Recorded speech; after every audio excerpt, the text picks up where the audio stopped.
Today and over the next few videos, I'm going to share a few tips that will help you combat pandemic fatigue. It's a follow-on from my other videos, so if you're new or if you haven't seen the other videos yet, I'd recommend that you watch them first. If you're interested, keep watching. Hi and welcome back. My name is Dr. Fiona Roche. Today we're going to continue to look at more things that you can do to better cope with and combat pandemic fatigue. Let's get right into it. Okay, so the next tip is spend some time outdoors. Now you might say, well, we've already covered exercise in tip 2, and we've already gone through how it can help combat pandemic fatigue primarily through the release of feel-good hormones, dopamine, serotonin and endorphins. But when I say spend some time outdoors, I mean exactly that. Make sure to go outside for a while. Now, by all means, you can also couple this with exercise if you want, and that would be fantastic. So I guess the next question is, exactly how does being outdoors help with pandemic fatigue? When you're outdoors, your skin is exposed to sunlight and it starts making vitamin D from cholesterol. Now, vitamin D, you might say, is also found in our diet from sources such as salmon, tuna, mackerel, beef, liver and eggs. But the thing is, we don't consume large enough quantities of these foods to meet our daily requirements. So this means that they can't be our only source. That's why milk and cereals are usually fortified with vitamin D.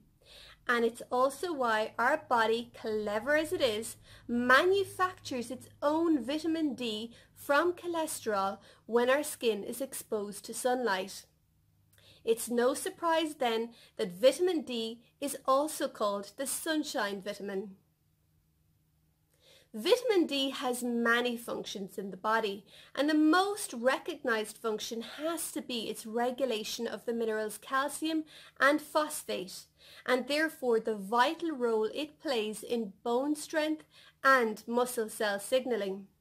More recently, however, it has been found that vitamin D also plays a role in regulating mood and warding off depression. This is because vitamin D is a fat-soluble vitamin. It can cross the blood-brain barrier into the brain because our brains are actually made up mostly of fat. In actual fact, up to about 60% of our brain is made of fat. Once vitamin D is in the brain, it binds to receptors that are responsible for mood and behavior. Vitamin D improves our dopamine and serotonin levels, and it also helps regulate the levels of stress hormones in our body. And because we know that pandemic fatigue is caused by prolonged activation of our central stress response system and is driven by our stress hormones, this is good news indeed. This means that a little time outdoors can help combat the emotional signs of pandemic fatigue by enabling us to generate vitamin D. Ensuring that we have enough of that sunshine vitamin is especially important for those of us in the northern hemisphere because we are at more risk of not getting sufficient vitamin D in the winter. The good news is that recent research has shown that although the amount of vitamin D producing UVB rays is greatly reduced at higher latitudes, such as in Ireland and in the UK, sunshine has been found to contribute to vitamin D levels throughout the year, even in the winter. While UVB levels are much less in the winter, they are far from zero. So that means that there is no excuse for a winter wander in the great outdoors. Just make sure to wrap up warm. And also remember, don't overdo the outdoors either. UV exposure is also linked to skin cancer, so moderation is important. According to the WHO, 15 minutes of casual skin exposure of the hands, face and arms 2 to 3 times per week is sufficient. Okay, so I think I'm going to leave it at that for today. Don't forget to spend some time outdoors.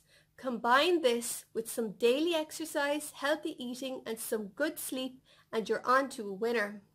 Join me next time where I'll share more tips on how to combat pandemic fatigue. Don't forget to like, subscribe, share with your friends, and see you next time and stay safe.